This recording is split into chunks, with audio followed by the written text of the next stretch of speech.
أعوذ بالله من الشيطان الرجيم بسم الله الرحمن الرحيم وإذ قتلتم نفسا فادرأتم فيها والله مخرج ما كنتم تكتمون، اور جب تم نے ایک شخص کو قتل کر دیا پھر اس میں اختلاف کرنے لگے اور تمہاری پوشیدگی کو اللہ تعالیٰ ظاہر کرنے والا تھا۔ وَإِذْ، اور جب قتل تم نے قتل کیا نفساً ایک نفس کو، فدرعتم پھر تم نے جھگڑا کیا، فیہا اس کی بابت، واللہ اور اللہ تعالی، مخرجن ظاہر کرنے والا ہے، ما اس کو جو تم تھے، تکتمون چھپاتے۔ یہ قتل کا ہی واقعہ ہے جس کی بنا پر بنی اسرائیل کو گائے ذبح کرنے کا حکم دیا گیا تھا، اور اس طرح اللہ تعالیٰ نے اس قتل کا راز فاش کر دیا۔ حالانکہ وہ قتل رات کی تاریکی میں لوگوں سے چھپ کر کیا گیا تھا۔ مطلب یہ ہوا کہ نیکی یا بدی تم کتنی بھی چھپ کر کرو، اللہ تعالیٰ کے علم میں ہے، اور اللہ تعالیٰ اسے لوگوں پر ظاہر کرنے کی قدرت رکھتا ہے۔ اس لیے خلوت ہو یا جلوت، ہر وقت اور ہر جگہ اچھے کام ہی کیا کرو، تاکہ اگر وہ کسی وقت ظاہر بھی ہو جائیں اور لوگوں کے علم میں بھی آ جائیں تو شرمندگی نہ ہو، بلکہ اس کے احترام و وقار میں اضافہ ہی ہو، اور بدی کتنی بھی چھپ کر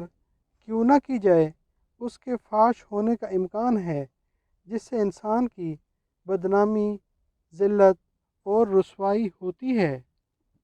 فَقُلْنَا اضْرِبُوهُ بِبَعْضِهَا كَذَلِكَ يُحْيِي اللَّهُ الْمَوْتَى وَيُرِيكُمْ آيَاتِهِ لَعَلَّكُمْ تَعْقِلُونَ۔ ہم نے کہا کہ اس گائے کا ایک ٹکڑا مقتول کے جسم پر لگا دو، وہ جی اٹھے گا۔ اسی طرح اللہ تعالیٰ مردوں کو زندہ کر کے تمہیں تمہاری عقل مندی کے لیے اپنی نشانیاں دکھاتا ہے۔ فقلنا پھر ہم نے کہا، اضربوہ تم اس مردے کو مارو، ببعضھا ایک ٹکڑا اس گائے کا، کذالک اسی طرح، یحیی اللہ زندہ کرے گا اللہ تعالیٰ، موتا مردوں کو، ویریکم اور وہ دکھاتا ہے تمہیں، آیاتہ اپنی قدرت کی نشانیاں، لعلکم تاکہ تم، تعقلون سمجھ سکو۔ یہ قتل کا وہی واقعہ ہے جس کی بنا پر بنی اسرائیل کو گائے ذبح کرنے کا حکم دیا گیا تھا، اور اسی طرح اللہ تعالیٰ نے اس قتل کا راز فاش کر دیا، حالانکہ وہ قتل رات کی تاریکی میں لوگوں سے چھپ کر کیا گیا تھا۔ مطلب یہ ہوا کہ نیکی یا بدی تم کتنی بھی چھپ کر دو، اللہ کے علم میں ہی ہے، اور اللہ تعالیٰ اسے لوگوں پر ظاہر کرنے کی قدرت رکھتا ہے۔ اس لیے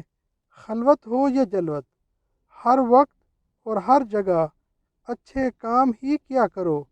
تاکہ اگر وہ کسی وقت ظاہر بھی ہو جائیں اور لوگوں کے علم میں بھی آ جائیں تو شرمندگی نہ ہو، بلکہ اس کے احترام و وقار میں اضافہ ہی ہو، اور بدی کتنی بھی چھپ کر کیوں نہ کی جائے اس کے راز ہونے کا امکان ہے، جس سے انسان کی بدنامی اور ذلت و رسوائی ہوتی ہے۔ ایسی واضح نشانیاں دیکھنے کے بعد پھر تمہارے دل سخت ہو گئے، اتنے سخت جیسے پتھر ہوں یا اس سے بھی زیادہ سخت تر، کیونکہ پتھروں میں سے تو کچھ ایسے بھی ہوتے ہیں کہ ان سے نہریں پھوٹ نکلتی ہیں، اور کچھ ایسے ہیں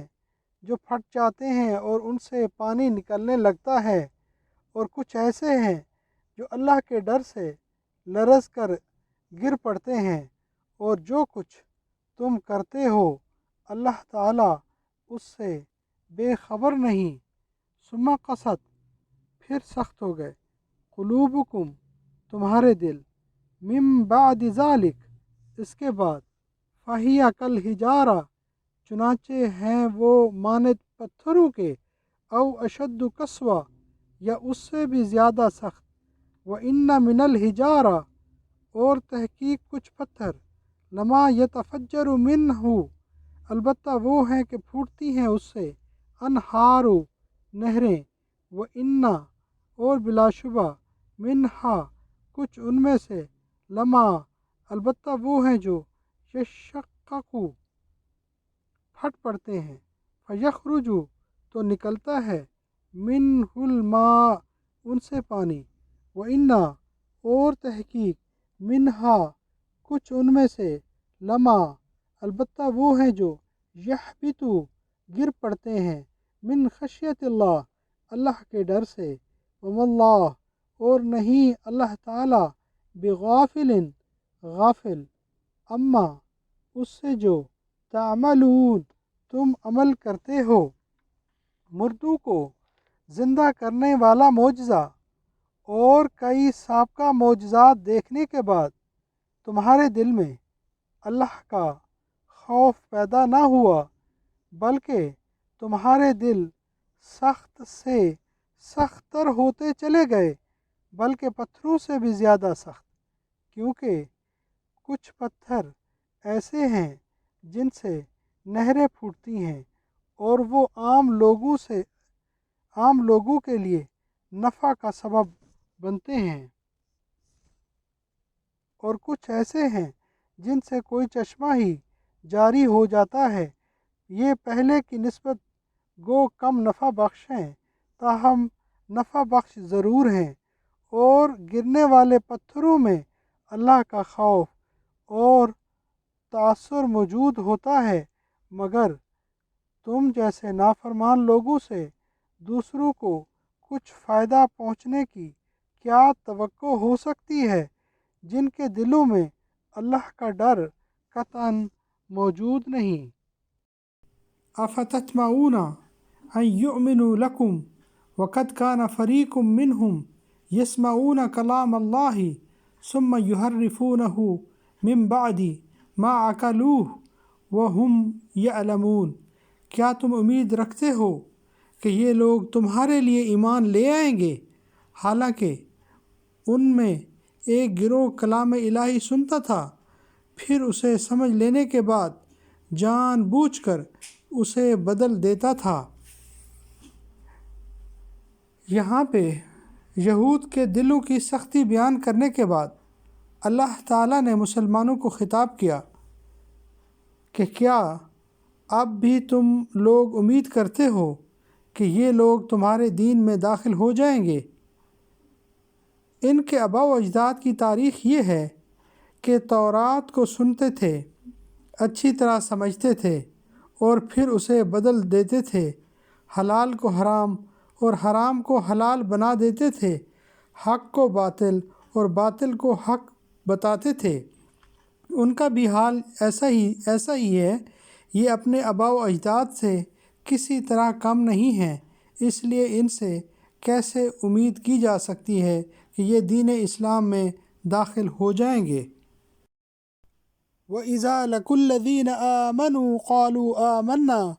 وَإِذَا خَلَا بَعْضُهُمْ إِلَى بَعْضٍ قَالُوا أَتُحَدِّثُونَهُمْ بِمَا فَتَحَ اللَّهُ عَلَيْكُمْ لِيُحَاجُّوكُمْ بِهِ عِندَ رَبِّكُمْ أَفَلَا تَعْقِلُونَ۔ اور یہ لوگ جب مسلمانوں سے ملتے ہیں تو کہتے ہیں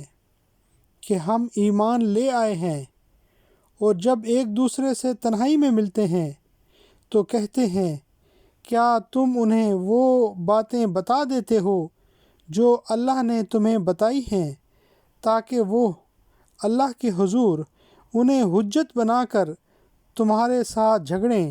کیا تم سمجھتے نہیں ہو؟ یہاں پر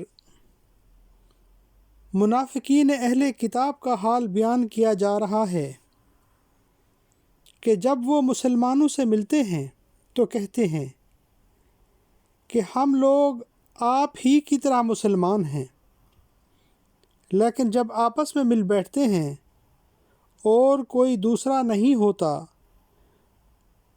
تو ایک دوسرے کو تنبیہ کرتے ہیں